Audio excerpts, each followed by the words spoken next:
송하빈은 오늘도 사무실 거울 앞에서 완벽한 미소를 연습했습니다. 20대 중반의 그녀는 대기업 마케팅팀에서 일하는 주임급 사원으로 언제나 승진에 대한 열망으로 가득했죠. 특히 최근 회사에서 새롭게 론칭하는 고령자 맞춤 서비스 프로젝트의 담당자로 선정되면서 이번 기회가 자신의 승진을 결정지을 중요한 전환점이라고 생각하고 있었습니다. 어르신들을 진심으로 존경합니다. 하빈은 거울을 보며 발표 연습을 했어요. 입꼬리는 적당히 올라가고 눈빛은 진정성 있게 반짝이도록 조절했습니다. 하지만 속마음은 전혀 달랐죠. 노인들이라니. 정말 쓸모없는 존재들이야. 그래도 이 프로젝트만 성공시키면 과장 승진은 따놓은 당상이겠지. 하빈의 책상 위에는 애완견 사진이 놓여 있었어요. 작고 귀여운 말티즈였는데 사실 이 강아지도 자신의 이미지 메이킹을 위한 도구 중 하나였습니다. 소셜미디어에 반려동물과 함께하는 일상을 올리며 따뜻하고 책임감 있는 사람이라는 인상을 심어주려 했거든요. 동료들 앞에서는 항상 우리 아이가 정말 소중해요라며 말했지만 실제로는 관리가 번거로워 펜션에 맡겨두는 경우가 더 많았습니다. 점심시간이 되자 하빈은 상사인 김 부장에게 다가갔어요. 부장님, 프로젝트 진행 상황 보고 드릴게요. 그녀의 목소리는 한껏 공손했습니다. 김 부장이 고개를 끄덕이며 고생했네. 송하빈 씨라고 말하자 하빈은 속으로 희열을 느꼈죠. 역시 내가 이 프로젝트에 가장 적합한 사람이야. 하지만 신입사원이 복사기 앞에서 머뭇거리고 있는 모습을 보자 하빈의 표정이 싹 바뀌었어요. 뭘 그렇게 버벅거려? 그것도 못해? 차가운 목소리로 핀잔을 주었습니다.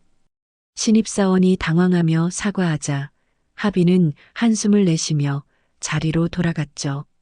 이런 식으로 자신보다 약한 상대에게는 거리낌 없이 권위를 내세우는 것이 그녀의 일상이었습니다. 오후에는 프로젝트 기획안을 다듬으며 내심 기대에 부풀어 있었어요. 이번 발표만 잘하면 정말 승진이 확실해질 거야. 화면 속 파워포인트에는 어르신들의 소중한 가치라는 제목이 큰 글씨로 적혀 있었지만 하빈의 머릿속에는 오직 자신의 성공만이 가득했습니다. 주말이 되자 하빈은 평소처럼 펜션에 맡겨두었던 반려견을 데리러 갔습니다. 소셜미디어에 올릴 사진을 찍기 위해서였죠. 우리 콩이야, 엄마가 왔어. 억지로 애정 어린 목소리를 내며 강아지를 안아 올렸어요. 사실 콩이라는 이름도 인스타그램 해시태그 효과를 노리고 지은 것이었습니다. 근처 공원의 야외 카페는 하빈이 자주 찾는 장소였어요. 자연스러운 배경과 함께 반려견과의 일상을 연출하기에 완벽한 곳이었거든요. 테이블에 앉아 콩이를 무릎에 올리고 셀카를 찍으며 만족스러워했습니다. 이 정도면 좋아요가 최소 100개는 나오겠어. 그때 지나가던 할머니 한 분이 콩이를 보고 미소를 지으며 다가왔어요. 70대 정도로 보이는 할머니는 단정한 옷차림에 온화한 인상을 하고 있었습니다. 어머, 정말 귀여운 강아지네요. 할머니가 콩이를 향해 손을 내밀며 다정하게 말했죠. 하빈은 순간 짜증이 치밀어 올랐어요. 완벽한 사진 촬영을 방해받는다는 생각이 들었거든요. 게다가 노인이 자신의 반려견을 함부로 만지려 한다는 것도 불쾌했습니다. 잠깐만요. 하빈이 날카로운 목소리로 말했어요. 할머니가 놀라며 손을 멈추자 하빈은 더욱 공격적으로 나왔습니다.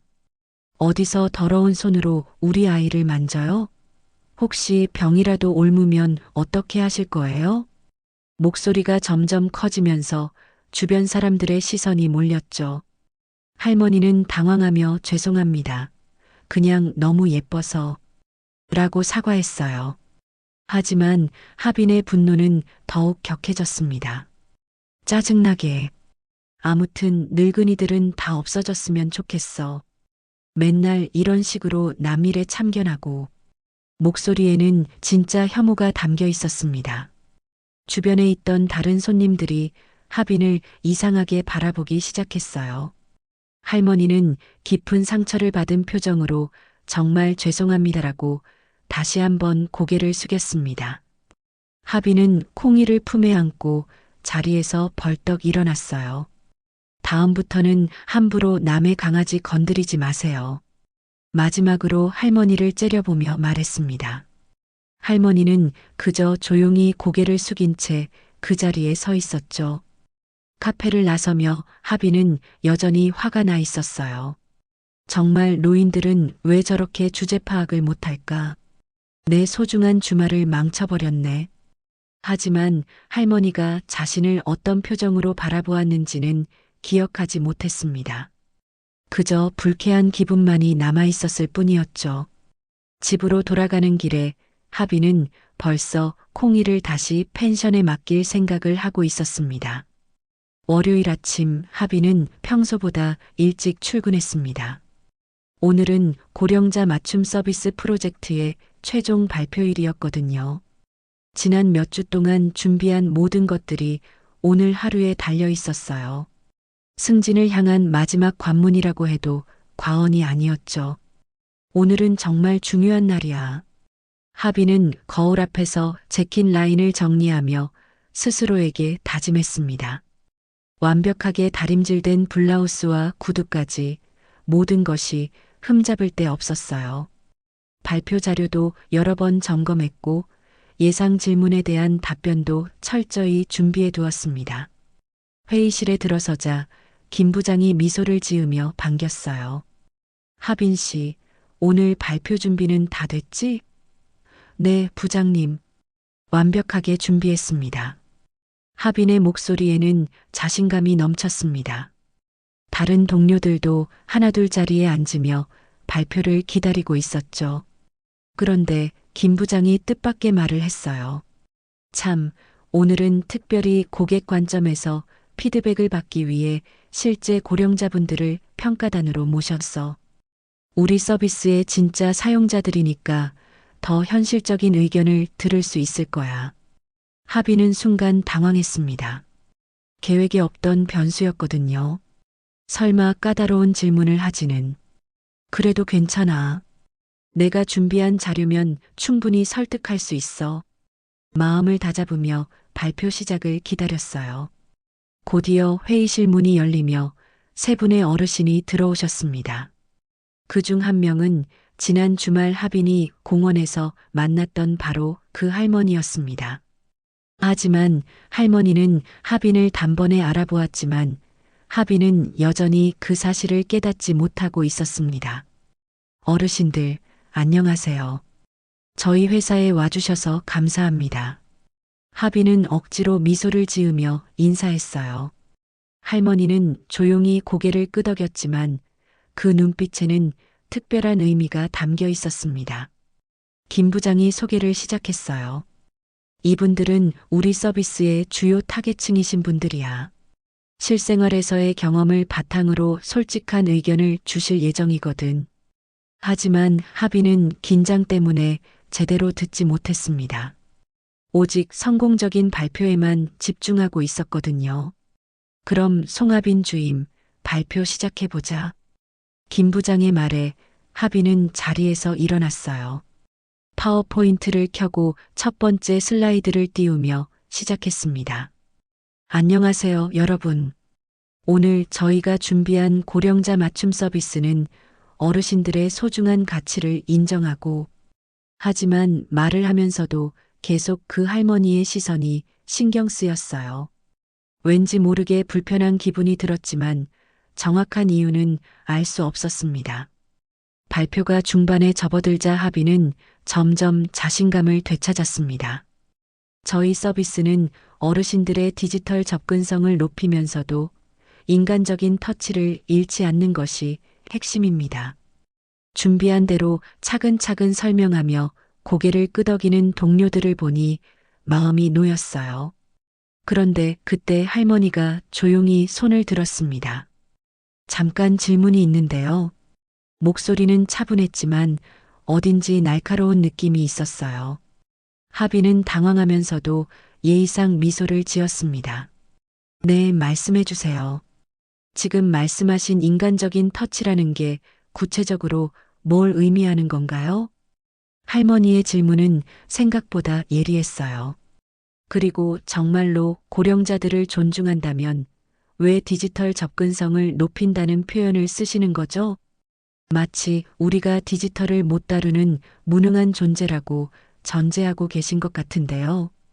회의실이 조용해졌습니다. 다른 참석자들도 예상치 못한 날카로운 지적에 놀란 표정이었어요. 하빈은 식은땀이 나기 시작했죠. 아, 그게 물론 그런 의미가 아니라 말을 더듬으며 얼버무렸습니다. 할머니는 여기서 멈추지 않았어요. 그리고 또 하나 궁금한 게 있어요. 발표 자료에 보면 고령자의 니즈 파악이라고 되어 있는데 실제로 고령자들과 얼마나 많은 대화를 나누어 보셨나요? 아니면 그냥 추측으로 만든 건가요? 하빈의 얼굴이 빨갛게 달아올랐습니다. 사실 고령자들과 직접 인터뷰한 적은 거의 없었거든요. 대부분 인터넷 자료와 설문조사 결과만으로 기획한 것이었어요. 저희가 다양한 채널을 통해서 변명 같은 말만 중얼거렸습니다. 김 부장도 약간 당황한 기색이 역력했어요. 좋은 지적이십니다. 하빈 씨, 좀 더 구체적으로 설명해봐. 하지만 하빈은 제대로 된 답변을 하지 못했습니다. 할머니는 계속해서 핵심을 찌르는 질문들을 던졌어요. 서비스 이용료는 어떻게 책정하셨나요? 고령층의 경제적 상황을 고려하셨는지 궁금하네요. 사후 관리 시스템은 어떻게 되나요? 문제가 생겼을 때 고령자들이 쉽게 도움을 받을 수 있을까요? 하나하나 모두 예상하지 못한 질문들이었습니다. 하빈이 준비한 것들은 대부분 겉핥기식 내용들이었거든요. 땀이 등줄기를 타고 흘러내렸고 목소리도 점점 작아졌어요. 다른 어르신 두 분도 고개를 끄덕이며 할머니의 질문에 동조하는 분위기였습니다. 맞아요. 이런 것들이 정말 중요한 포인트죠. 우리를 정말 이해하고 있는 건지 의문이 드네요. 하빈은 이제 완전히 수세에 몰렸어요. 자신만만했던 발표가 순식간에 엉망이 되어버렸습니다. 발표실 분위기가 점점 무겁게 가라앉았습니다. 하빈은 이제 완전히 당황한 상태였고 준비했던 내용들도 머릿속에서 하나둘 사라져갔어요. 김 부장의 표정도 처음과는 달리 굳어져 있었습니다. 그럼 마지막으로 한 가지만 더 여쭤볼게요. 할머니가 다시 입을 열었어요. 이번에는 목소리가 더욱 차분하면서도 날카로웠습니다. 정말로 고령자들이 존경할 만한 가치가 있다고 생각하시나요? 하빈은 기계적으로 대답했습니다. 네, 물론입니다. 어르신들은 우리 사회의 소중한 자산이시고, 하지만 말이 끝나기도 전에 할머니가 고개를 저었어요. 전 그 말을 믿을 수가 없네요. 할머니의 목소리가 회의실 전체에 울려 퍼졌습니다. 며칠 전에 이분이 자기 애완견을 만졌다고 저한테 하신 말씀이 있거든요. 순간 하빈의 얼굴이 창백해졌어요. 기억이 되살아나기 시작했습니다. 공원의 카페, 귀여운 강아지를 쓰다듬으려던 할머니, 그리고 자신이 퍼부었던 막말들. 어디서 더러운 손으로 우리 아이를 만지냐고 하시더라고요. 그리고 늙은이들은 다 없어졌으면 좋겠다고도 하셨죠. 할머니는 담담하게 그날의 일을 증언했습니다. 정말 충격적이었어요. 어떻게 사람이 다른 사람한테 그런 말을 할 수 있는지. 회의실이 완전히 조용해졌습니다. 모든 사람들의 시선이 하빈에게 쏠렸어요. 동료들의 눈빛에는 놀라움과 실망이 섞여 있었습니다. 하빈은 입을 벌리고 있었지만 아무 말도 나오지 않았어요. 김 부장의 얼굴이 점점 굳어졌습니다. 송하빈 씨, 그게 정말이야? 목소리에는 믿을 수 없다는 기색이 가득했어요. 하빈은 여전히 말을 하지 못하고 있었습니다. 김 부장이 충격을 받은 표정으로 할머니를 바라봤습니다. 그런 일이, 그리고 하빈을 노려보며 말했어요. 송하빈, 당장 설명해봐. 우리 어머니한테 정말 그런 말을 했단 말이야? 이 말에 회의실이 완전히 얼어붙었습니다. 하빈의 얼굴에서 핏기가 완전히 사라졌어요. 하빈은 이제야 모든 상황을 깨달았습니다. 자신이 그토록 무시하고 모욕했던 그 할머니가 바로 상사의 어머니였다는 것을, 승진을 위해 그렇게 아첨했던 김 부장의 어머니에게 자신이 어떤 짓을 했는지를. 부장님, 저는 그때는 하빈이 떨리는 목소리로 변명을 시작했지만 이미 돌이킬 수 없는 상황이었습니다. 회의실의 모든 사람들이 그녀를 차가운 시선으로 바라보고 있었어요. 김 부장의 얼굴이 분노로 일그러졌습니다. 송하빈, 지금 당장 사과드려. 목소리가 회의실 전체를 울렸어요. 하지만 할머니는 조용히 손을 들어 아들을 제지했습니다. 괜찮아, 아들아. 이미 일어난 일이니까. 그런데 이때 다른 동료들이 하나둘 입을 열기 시작했어요. 평소 하빈의 행동을 지켜봐왔던 직원들이었습니다. 부장님, 사실 하빈 씨가 평소에. 마케팅팀 대리가 조심스럽게 말을 꺼냈어요. 그분한테는 사람 위아래가 딱 있어요. 상사한테는 극존댓말 하시면서 아래 사람들한테는. 신입사원도 용기를 내어 말했습니다.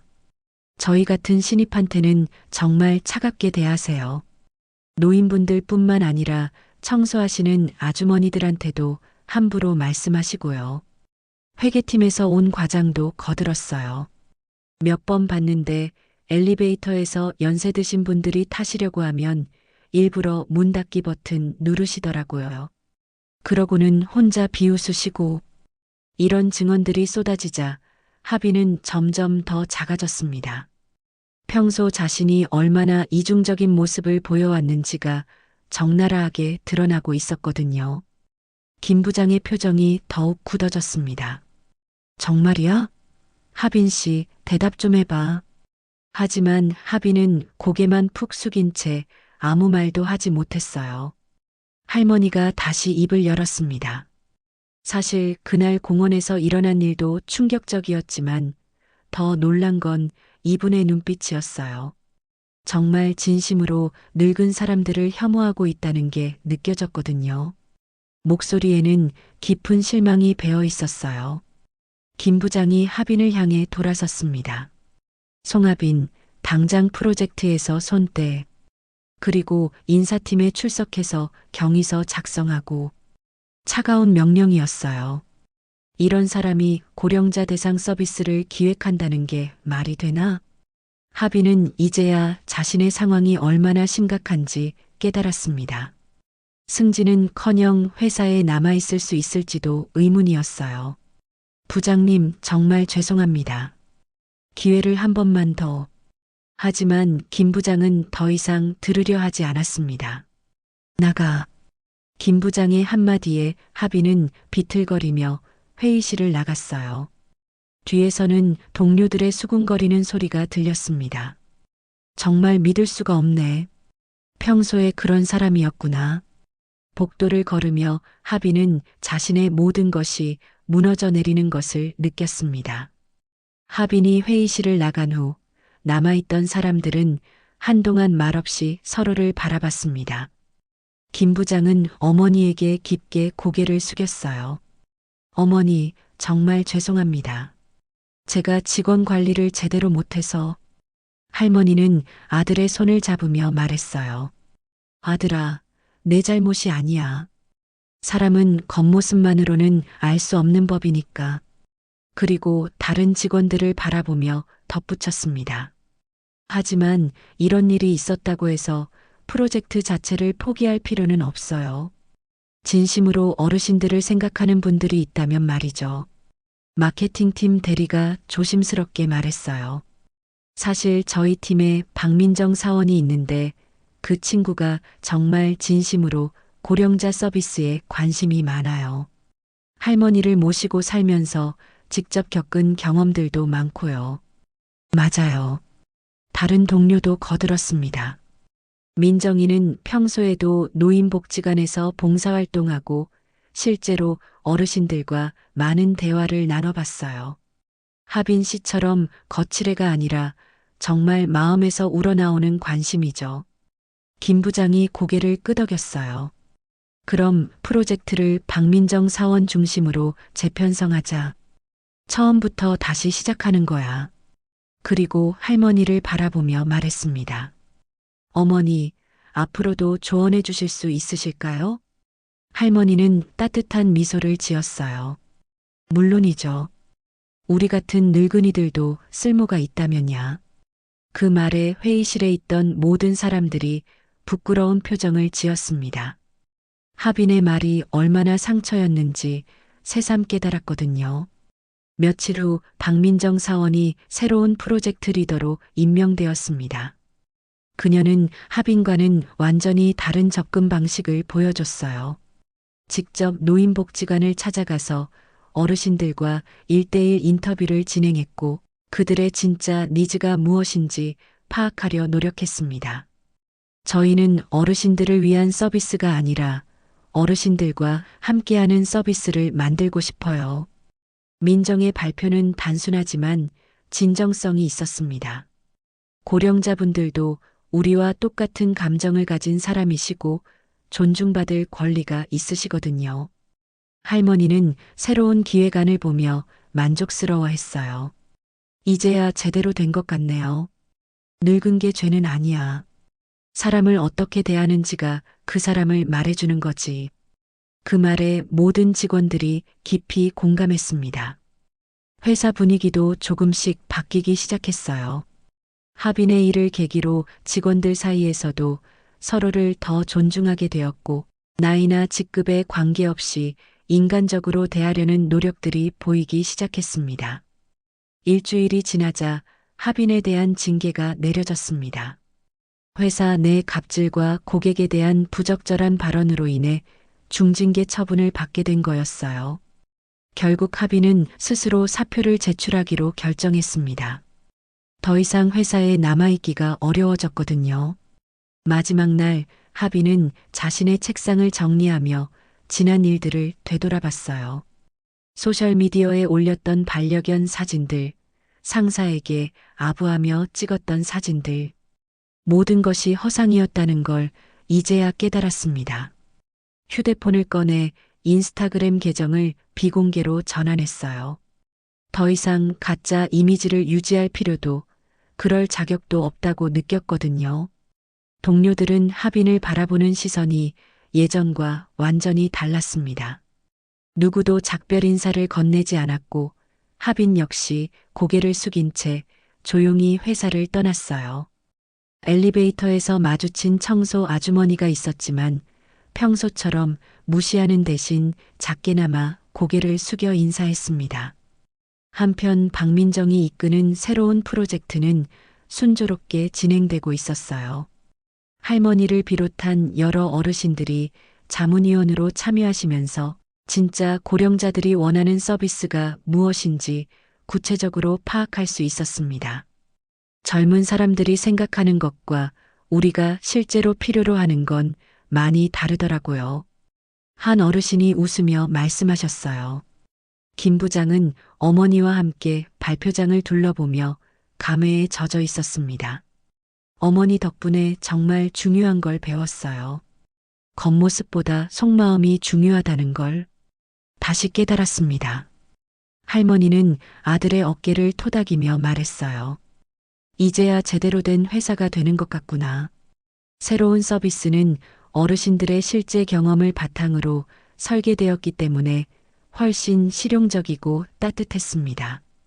복잡한 기술보다는 이해하기 쉬운 인터페이스를 일방적인 서비스, 제공보다는 소통을 중시하는 방향으로 기획되었어요. 몇 달 후 하비는 작은 회사에 재취업했습니다. 이번에는 화려한 이력서나 가짜 이미지 대신 솔직한 모습으로 면접에 임했어요. 급여는 전보다 많이 낮아졌지만 적어도 거짓된 자신을 연기할 필요는 없었습니다. 할머니는 가끔 그 공원을 지나가며 그날을 떠올렸습니다. 분노보다는 안타까움이 더 컸어요. 그 젊은 친구도 언젠가는 깨달을 거야. 사람은 누구나 늙어가는 법이니까